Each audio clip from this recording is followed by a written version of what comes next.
MAMI TV News Media Tabiriba Kwaipunamapu James Ngase Pomna Taramna Oksabagaloinana Ikoknona Kurumzari Ngasi Pongkiba Pause Singdagi Moroiba Paudam Lobirasi Haukiba Pungkun Maria Sida Tokiba Thoda Watok Sing Ahanbada Ponapam Pause Dagi Lokotsari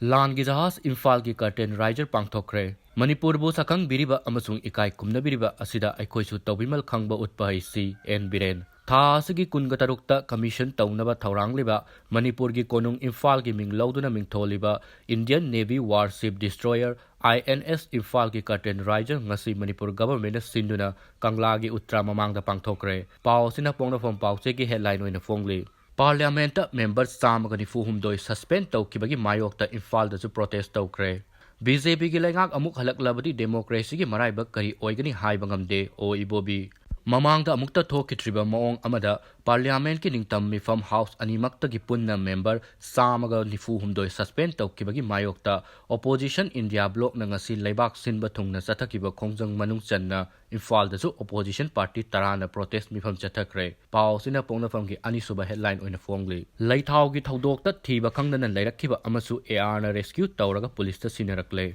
Sahi asigi December marida Tengnopol district ki Laithau khulda kuki lalawba singna attack tawduna maitai tarahumdoi hat kibagi thodokta nanthokuna send kibagi thiba khangdana leirakhiba amasu ngasi ahum suba AR na rescue tawraba matungda police ta sinarakle hairi. Police tagi fangba pauna hai ta asigi marida Tengnopol district ki manung channa leiba Laithau khulgi kuki lalawba singna maitai tarahumdoi hat kibagi thodok adudagi nanthokuna thiba khangdana leirakhiba Laistram Rajesh Sahi Kungataruk Apokpa Nagesor Hairok Part 2 Bazar Mamang ngasi Kungataruk Suba Sector AR gi Makada Ahum Suba Battalion AR gi Kangbuna Rescue Tawraba matung Police Station da sinarakpani mahaki imung manungda sinakre hairi Pausing asina pongna pam pausegi maru oiba pawaina phongli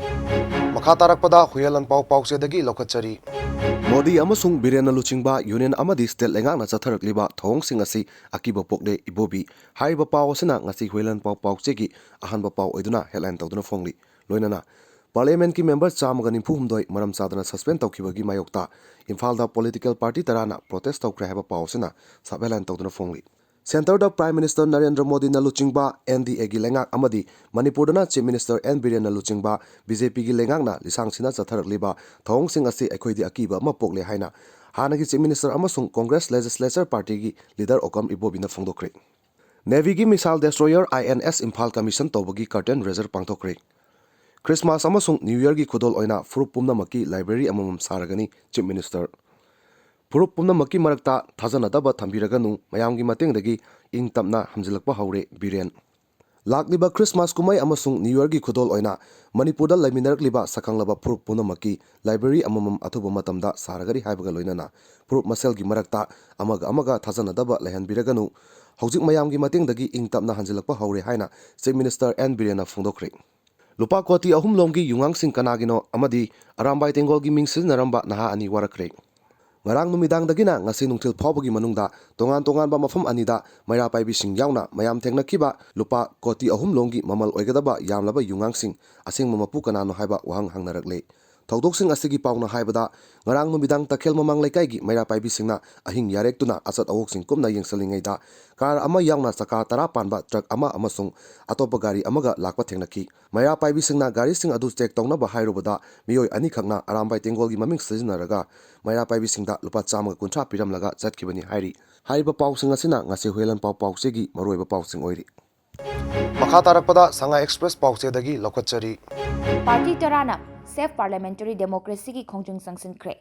Democracy Kanaba BJP Maithiba PC Hariba Pau Asina ngasi Sanga Express Pausegi ahanba headline oiri India bloc ki makhada Manipur da leiba opposition political party Tarana Safe Parliamentary Democracy Safe India haina Imphal gi BT Road ta leiba Congress Bhavan da Khongjung Sangsin ki baga loinana Democracy Kanaba Mikhalda BJP bu Maithiba PRC haiba wafum Congress Luchingba o Ibobina thamkre INS Imphal Commission Toromdagi Curtain Riser Thorom Pangthokre Ahum Suba Visakhapatnam Class Missile Destroyer INS Imphal Tha Asigi Kuntarukta Indian Navy da Commission Tawgadoriba Asigi Mangoinana ngasi Imphal gi Kanglada Curtain Riser gi Thorom ama Pangthokre Chief Minister N. Biren amadi mahaki Council of Ministers sing Lengaki Chief Secretary, Security Advisor, loinana Civil amadi Police ki makok thongba singna saruk yaduna curtain riser gi thorom adu pangthokki. Amadi Takhel gi miyamna yamlaba yungang beer fagatuna manghankre. Takhel gi miyamna Bobby Koba miyoi amana mapu oiba chekon amagi manungdagi Tata tipper truck anida haplamba lupa lak kunlonggi mamal oigadaba yungang amasung beer fagatlaba matungda ngasi ayuk Imphal East ki Lamlai Police Station gi manung chanba Takhel Sabal Playground da tugaiduna manghankre. Hariba pau sing asina ngasi Shanghai Express pau chegi maru oiba pau oina fongli. Ngasigi oinadi MAMI TV gi khomjinba pau matang asida loizari makha taba pau gi damak MAMI TV mideng tadun laibiyu mayambu amukka hanna khurumjari.